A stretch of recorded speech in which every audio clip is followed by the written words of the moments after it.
The primary concept behind having a national CIRT is really to have that focal point that protects national security, public safety, as well as the stability of the economy by primarily ensuring that our cyber posture is correct. I like to liken it to a police or your NDF or the other security forces on the ground. So the CIRT is your sort of police, if I could call it that, in the cyberspace. And we are also vested with an aspect of territorial sovereignty as far as the cyberspace of Namibia is concerned.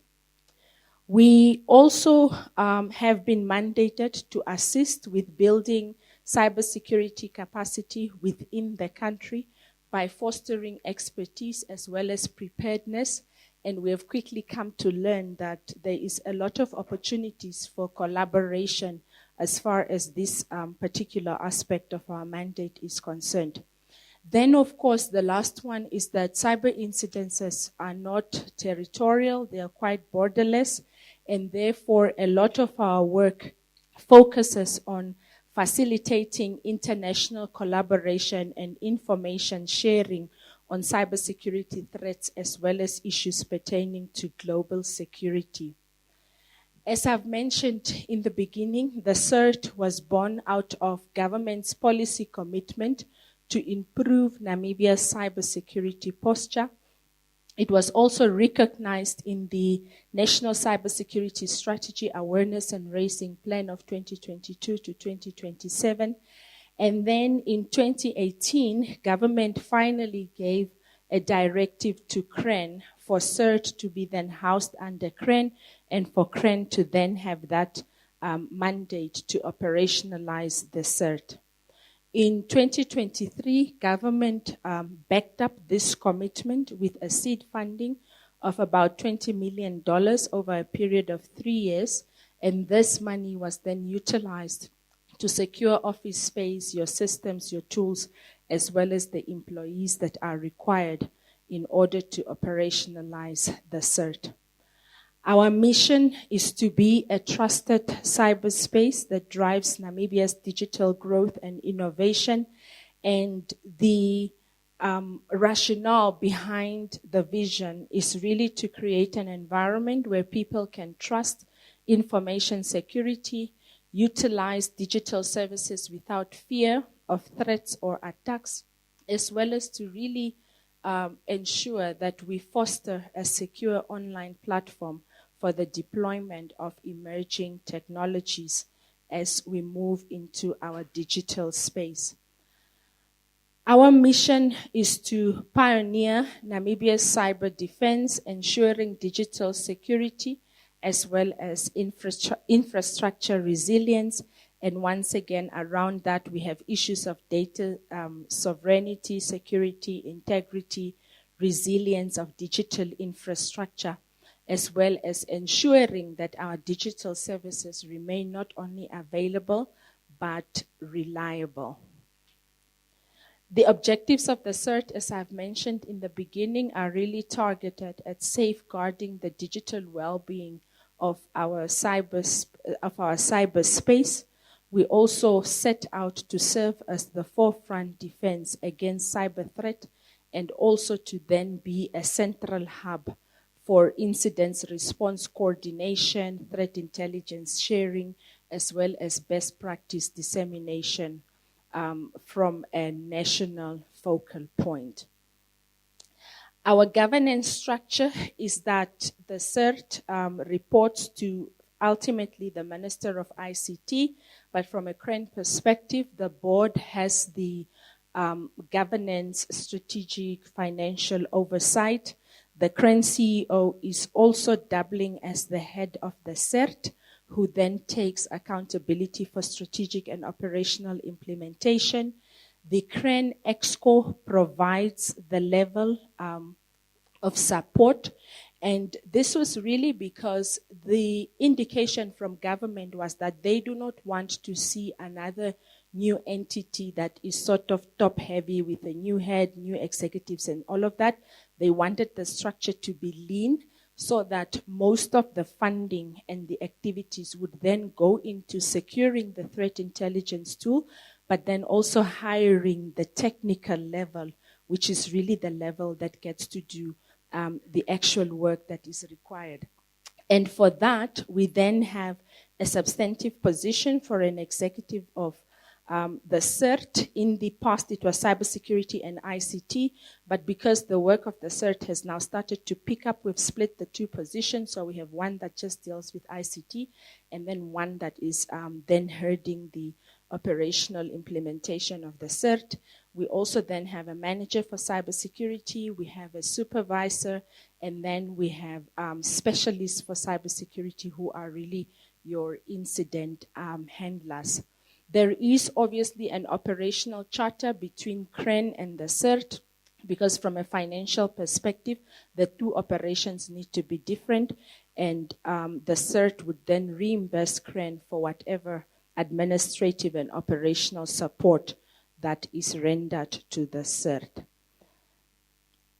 In terms of implementation phases, the 2018 implementation plan that was approved had 3 phases, and I believe that with this financial year we are in the final phase. So the first phase was what we like to call the phase 0, which was the non-financial activities, and this was really the phase during the time when we did not have any financial commitment. So we primarily looked at organizational design as well as the operational requirement and getting all those baby steps out of the way. Phase 2, this was after we secured the funding. So we were looking at establishment, continuity of operations, starting also to provide the initial services as well as an extension of basic and reactive as well as proactive services. Phase 2 is the expansion of the operational portfolio via the core team, capacity building, governance frameworks, policies, constituent relationships, as well as collaborations with the CIRT, and then providing proactive services offering as well as vulnerability handling. And this was the phase that we implemented in 2024. And now in 2025, we have moved into phase 3, which looks at a fully fledged CIRT. We are reassessing our local cyber landscape, including and reviewing our strategic plan. I think some of you have been invited to those meetings. And then we are also doing a CIRT maturity assessment. This is just to make sure that we are meeting the requirements that have been given to us both by ITU but also Africa CIRT and the different operational standards that we need to comply with.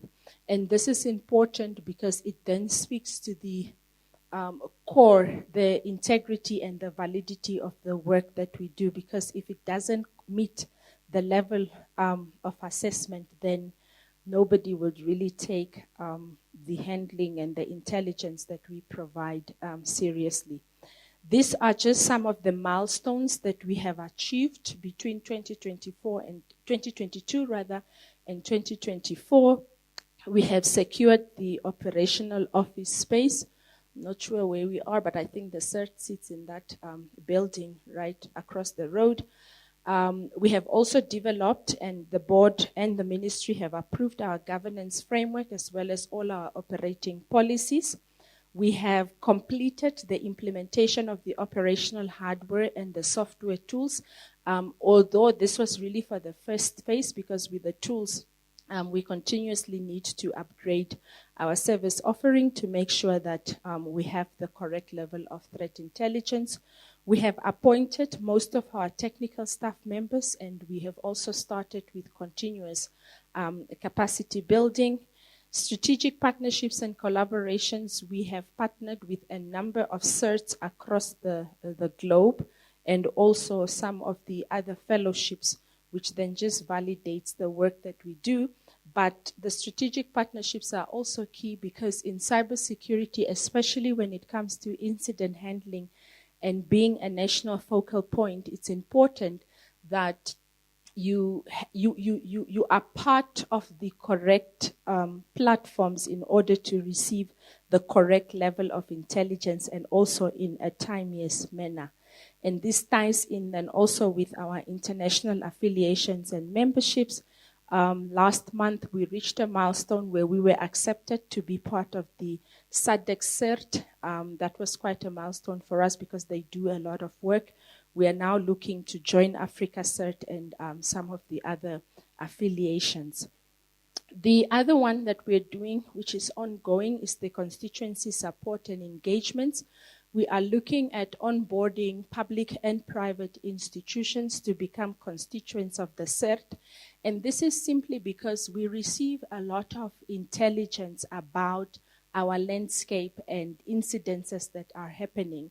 And because of the security levels, we are careful not to put this intelligence into the wrong hands. And this is why we encourage institutions to come on board and to be properly validated as constituents of the CIRT, because then you get to benefit from that intelligence and from the support that the CIRT is able to give. Then we also do a lot of regular cybersecurity reporting to stakeholders.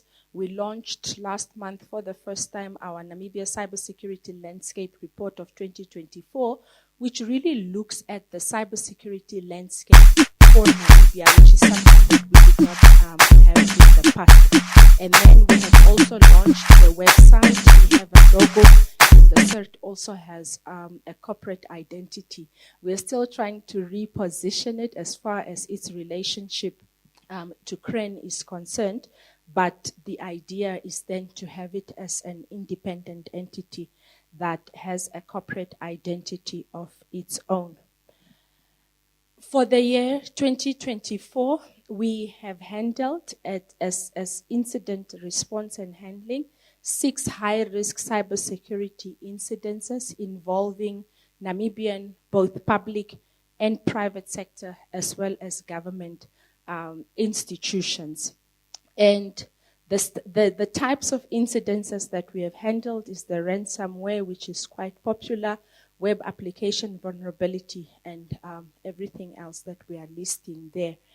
And we have issued this, and if you look at our landscape report for 2024, you'll be able to get a bit more of a breakdown and details in terms of what was the nature of the incident and what is it that we have picked up. Obviously, in terms of security clearance, there is certain levels of information that we cannot disclose, also just to protect the integrity of the clients that we have assisted, but I think some of these incidences were of public knowledge. The one thing that we want to encourage is that we sit with an overwhelming amount of intelligence, and because we have also published our RFC 35, we receive a lot of coordination from other CIRTs. Every time they pick up something about Namibia, they channel it to us. But what we are picking up is that when we do come to your institution and say, hello, we have this intelligence on you, then people don't want to admit that this is actually happening on their network. And unfortunately, for some of the incidences that we handled, had people actually paid attention at the time that these issues were flagged by the CIRT, then the incident handling would have been better and it would not have become as messy as it did later on. So we really just encourage that we are open to receive this intelligence and also to receive the support. I would then, ladies and gentlemen, like to take you to our global cybersecurity trends. The ITU is the United Nations Specialized Agency for Telecommunications, and they do a ranking for countries to test the cybersecurity maturity for each country. And what we are seeing from a country perspective, so firstly, I think they look at capacity development measures as far as your cybersecurity landscape is concerned. They look at your cooperation measures, they look at your technical measures, and then they look at the legal measures. And this is why you saw when I was talking about the milestones of the CIRT, if you could classify them, they would also be then speaking to this particular areas. What we are pleased to report is that if you compare our 2020 ranking, we had scored 11.47. This, I believe, is out of 100.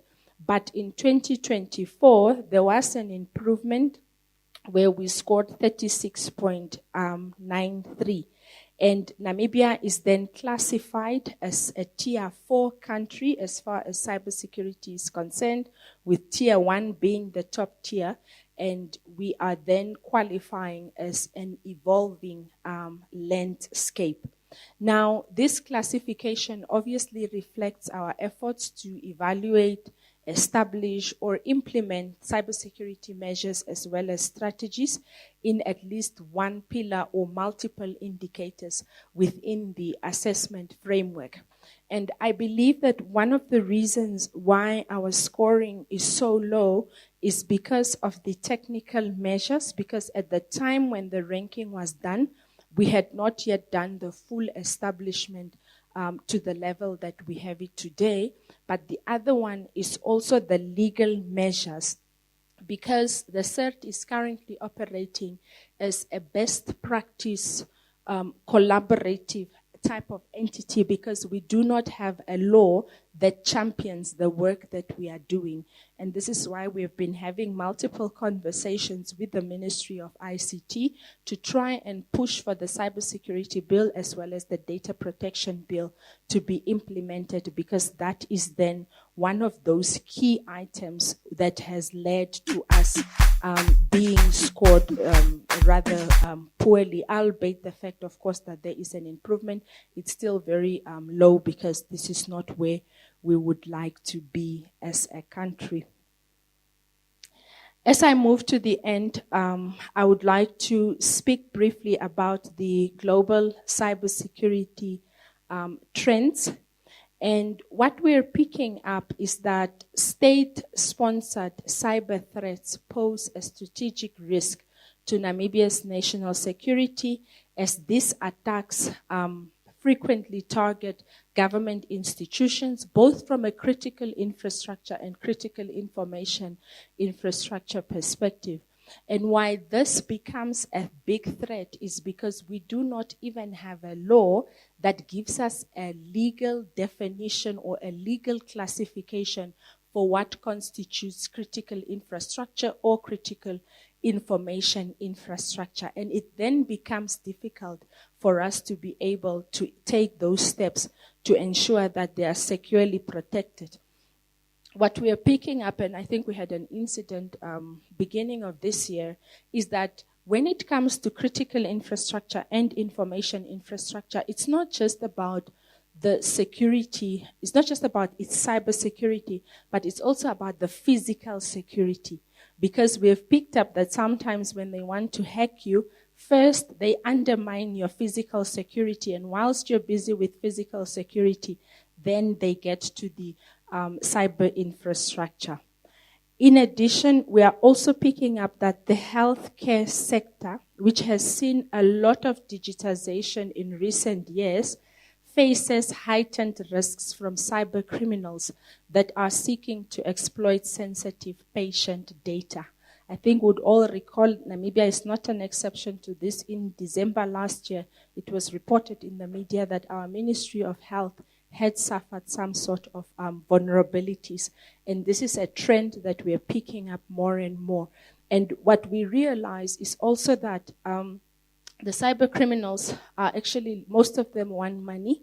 So they are always looking to have data that is sensitive, that would then compel their negotiations and all these ransomware that they, or the ransoms that they seek governments to pay.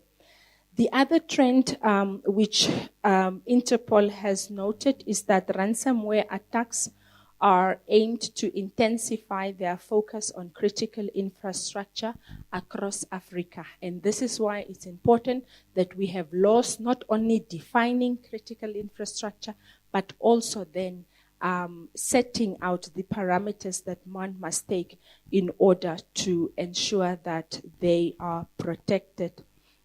There is obviously also issues around operational technologies, industrial control systems. The trends are all predicting that those are areas that one must look out for.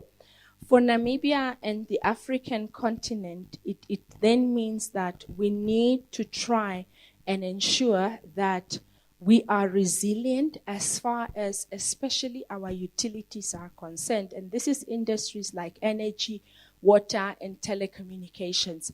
I don't know if we have ever imagined what it would mean if the water infrastructure, for instance, suffered a cyber attack here in Namibia. I don't know if we can imagine what that type of catastrophe would look like. And this is always important, or even electricity or even energy. Telecommunications, I'm sure we'll all go crazy because we want to hold on to our devices all the time. But these are some of the trends. And the trends for us as a country really just mean that we need to get our law right. We need to get our technical component right. But that we then also need to remember that cybersecurity is not a CIRT issue. So cybersecurity is not an issue that CRAN is going to fix, because the first starting point to ensure that any network is safe must start at organizational level and primarily at user level, because when we get our intelligence, we are also picking up that a lot of the vulnerabilities that are leading to the attacks start with users not changing their passwords, giving their devices to the wrong person, and so forth and so forth. So those are the issues that we need to tackle. Prospectively, for the 2025-2026 financial year, we are going to continue with continuous capacity development. We are also going to continue adding more threat intelligence sources. This is important, and they also need to be credible, because I know if I come to you and I say your network is compromised, then you want me to be as authentic and as valid as possible with the information that I am giving you. And a big chunk of our investments are actually going into threat intelligence sources. We're also seeking to enhance collaboration and engagement with our constituents, and we are really calling on both public and private sector organizations, local authorities, government ministries, everybody to come on board, especially the local authorities and the government ministries. But these days also apparently the big companies are not an exception. So everyone needs to come on board, and everyone needs to ensure that there is cyber hygiene. We are also going to continue sharing information. We have created an information sharing platform, and for that, members need to be validated so that the information is then in the correct hands. We are also going to continue with our international affiliations, additional collaborations with country CIRTs, as well as cybersecurity advocacy and awareness, and then to conduct our maturity assessment. As I conclude, I think I would just like to say that if there are any key takeaways that organizations would want to implement in order to reposition and best secure their cyber posture, is firstly at national level, we need the legal frameworks. This will strengthen us, especially from a consumer protection perspective. I remember one of the incidences that we handled, consumer data was leaked into the public space, and we received an overwhelming amount of complaints from the public saying, my water bill is now online, my electricity bill, my marriage certificate, all my primary information data is online. And because we don't have a data protection law, it was very difficult to do any level of enforcement in the consumer interest as far as that issue is concerned. And then, of course, it's also just about responsible reporting and responsible manner in how we deal with the information, because on this hand, we are dealing with consumers who are complaining that their data has been leaked. On the other hand, we are dealing with consumers where some media houses would go into the leaked data, unravel it, and then create a story out of the consumer data that has been leaked. So the issue was that serious, and I believe that if we could get the consumer protection laws, then some of these issues would have been resolved.